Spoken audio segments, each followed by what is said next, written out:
ఈరోజు ఆంధ్రప్రదేశ్లో ఒక దొంగల రాజ్యం, దోపిడీల రాజ్యంలా నడుస్తుంది.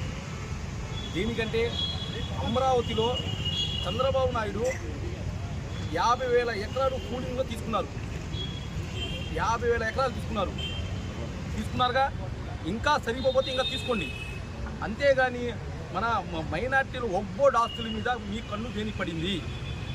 మీరు ఎలక్షన్లో ఏం చెప్పారు? ప్రతి మైనార్టీ కుటుంబానికి నేను ఒక పెద్ద కొడుకులా ఉంటానన్నారు.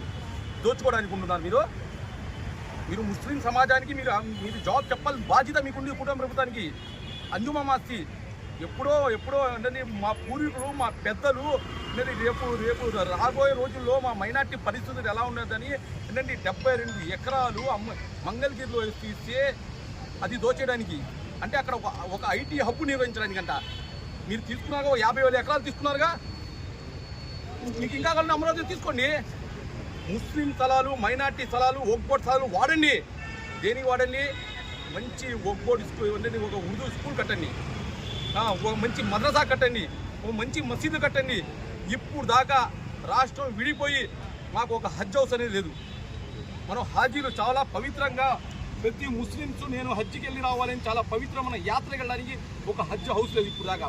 అట్లాంటి పనులు చేయకుండా ఏంటండి చంద్రబాబు కొడుకు ఒక ఐటీ హబ్ కావాలని ఆ గుంటూరు ఎమ్మెల్యేకి ఏంటంటే ఆ పెద్ద మసీదు 270 ఎకరాలు రేపు జరిగే ఒగ్గోడ్ సమాజంలో ఈ అంశాలు పెట్టారు. ఈ అంశాలకి పూర్తిగా మేము వ్యతిరేకిస్తున్నాం.